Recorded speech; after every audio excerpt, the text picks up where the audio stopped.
নতুন বছর 2025 মকর রাশির জাতক জাতিকাদের জন্য অভূতপূর্ব উন্নতি নিয়ে আসবে। অভূতপূর্ব উন্নতি। আমি আচার্য কুশ মুখার্জি বলছি অ্যাস্ট্রোপামিস নিউমোলজি সেন্টারের পক্ষ থেকে। কেন এই অভূতপূর্ব উন্নতি, এই নিয়েই আজকে আমাদের পর্ব।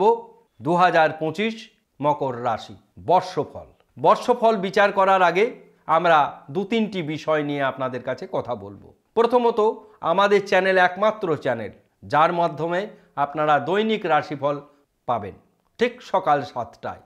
গ্রহদের গোচর অনুসারে শুভ অশুভ ফল দুপুর 12টার মধ্যে পাবেন। মাসিক রাশিফল পাবেন, সাপ্তাহিক রাশিফল পাবেন এবং যে কোনো পূজা অর্চনা শুভ অনুষ্ঠান ডিভোশনাল বিষয়গুলি আমরা প্রত্যেকটি অনুষ্ঠানকে তুলে ধরি। সে দুর্গাপুজো থেকে শুরু করে কালী পুজো, ধনতেরাস, আমাদের অনুষ্ঠান নেই এমন কোনো জিনিস পাবেন না। শর্ট ভিডিওর মাধ্যমে আপনাদের আমাকে লেখা যা যা পাঠান তার শর্ট ভিডিও যারা আমাদের শ্রোতা দর্শক তারা দেখছেন, আপনারা যা বলেন হোয়াটসঅ্যাপে আমাকে যা জানান, কমেন্ট বক্সে যা জানান, আমরা সেই বিষয়ে আমরা শর্ট ভিডিও আপনাদের দিই।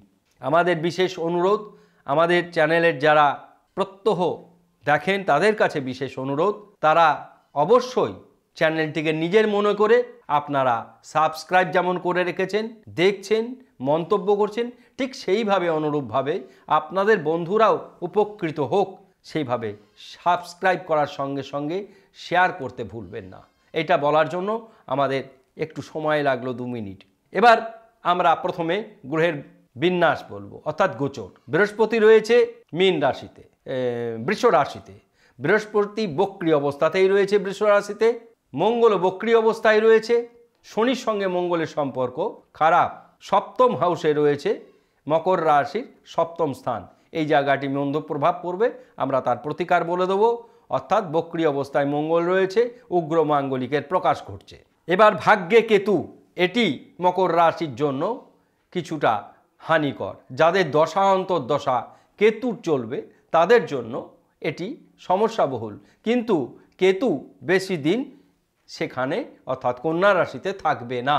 শনি 7.5 থেকে খুব শীঘ্রই মকর রাশির জাতক জাতিকারা উদ্ধার পাবেন। 29শে মার্চ শনি যেই মুহূর্তে মীন রাশিতে প্রবেশ করবে, 7.5 চলবে মীন রাশিতে, মেষ রাশিতে, কুম্ভ রাশিতে, মকর মুক্ত। শনি ঢাইয়া চলবে ধনু রাশিতে, সিংহ রাশিতে। ধনু রাশির জাতক জাতিকাদের শনি ঢাইয়া চলাকালীন অবস্থাতেও তাদের মন্দ প্রভাব পড়বে না, কারণ আমরা ব্যাখ্যা করেছি তাদের রাশিফল বলার সময়। এবার আপনারা 7.5 থেকে মুক্ত হচ্ছেন, যেমন এই কটা দিনের মধ্যে 30 দিনের মধ্যে, যে 3 মাসের মধ্যে শনিদেব যা আপনাদের কষ্ট দিয়েছে তা সুদে আসলে ফেরত দেবে। কাজেই আপনাদের অভূতপূর্ব উন্নতি, এটি সকলেই জানে। আমরা মকর রাশির আর একটি দিকের কথা বলবো, উন্নতির দিক। দেখুন, দীর্ঘ বহু বছর পরে আনন্দ ক্ষেত্রে, শুভ নক্ষত্রে, শুভ বন্ধুরা স্বক্ষেত্রে শনির মূল ত্রিকোণে অবস্থান করছে শুক্র শনি মকর রাশির ধন স্থানে। প্রচুর টাকা পয়সা রোজগার করবেন। পরিশ্রম করুন, পরিশ্রম বিকল্প কিছু নেই। আপনাদের জন্য রোজগার করার সেরা বছর 2025। দীর্ঘ 110 বছর পর এই কম্বিনেশন তৈরি হয়েছে। আমরা প্রথম আমাদের চ্যানেলের মাধ্যমে বলেছি। তৃতীয় রাহু ভাতৃস্থানে, ভগ্নীস্থানে, অর্থাৎ ভাই বোনদের দ্বারা কিছুটা সমস্যা দেখা দিতে পারে বা ভাই বোনদের শারীরিক সমস্যা অসুবিধা হতে পারে। পঞ্চমে বৃহস্পতি অত্যন্ত শুভ গ্রহ, কিন্তু বক্রী অবস্থায় রয়েছে, সুতরাং বৃহস্পতির বীজমন্ত্র করতে ভুলবেন না। মকর রাশির সমস্ত জাতক জাতিকা স্নান করে প্রত্যহ আমরা শেষে বলে দেবো বৃহস্পতির বীজমন্ত্র।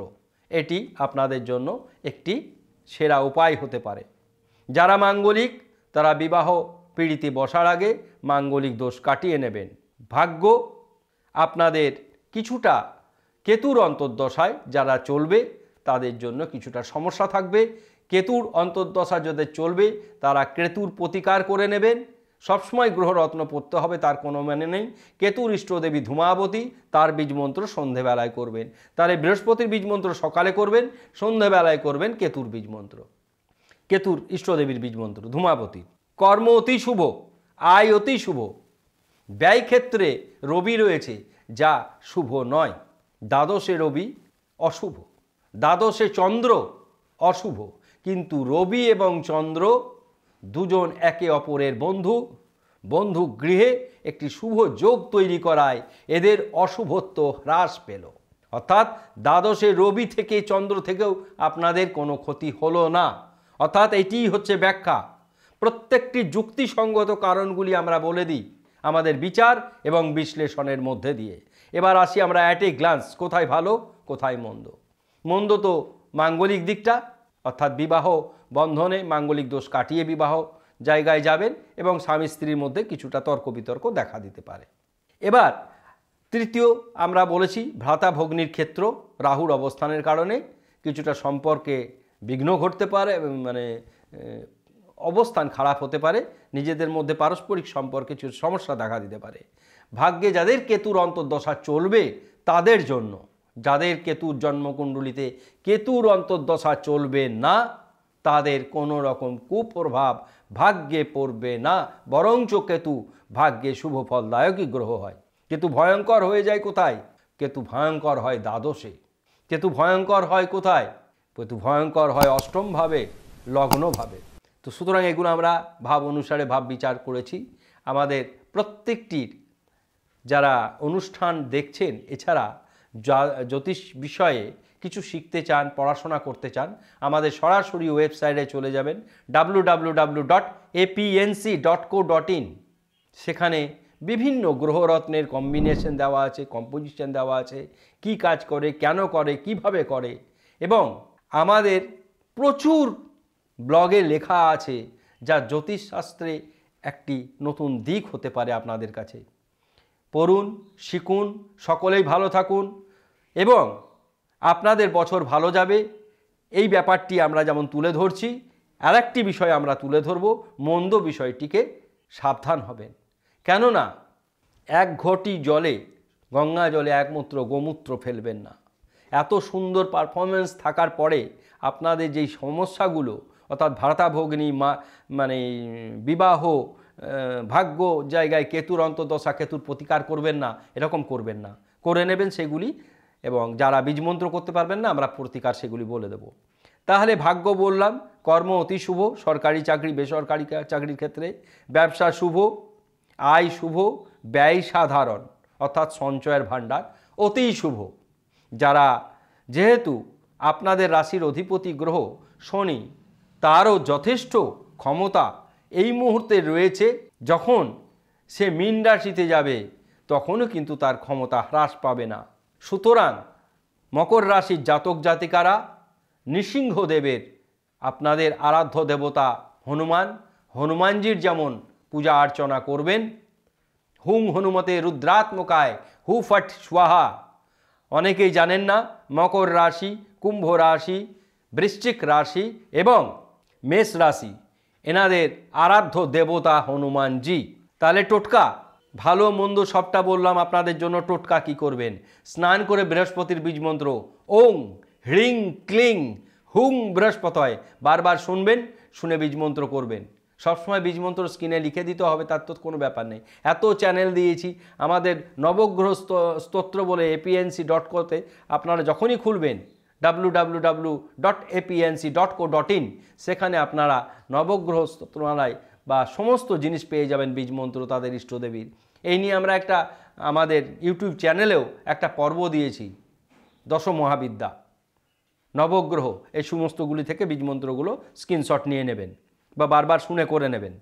তাহলে বৃহস্পতির বীজমন্ত্র করছেন সকালে স্নান করে, রাতে করছেন বা সন্ধ্যেই করছেন ধূমাবতীর বীজমন্ত্র কেতুর ইষ্টদেবী ধূম ধূম ধূমাবতী স্বাহা। একটি হলো ওং হ্রিং ক্লিং হুং বৃহস্পতে, স্নান করে বৃহস্পতির, সন্ধেবেলায় ধূম ধূম ধূমাবতী স্বাহা, বীজ মন্ত্রেই বাজি মাত। আর কিচ্ছু করতে হবে না। যাদের আর্থিক সঙ্গতি রয়েছে তারা ইয়েলো সাইট্রিন ব্রেসলেট পরবেন যদি বীজমন্ত্র না করতে পারেন। আশা করি আপনাদের ভিডিও অত্যন্ত ভালো লাগছে। মকর রাশির বন্ধু মানে যারা আমাদের রয়েছেন তারা অবশ্যই আমাদের মন্তব্য করবেন এবং সাবস্ক্রাইব করবেন, শেয়ার করবেন। সকলে ভালো থাকুন, ধন্যবাদ।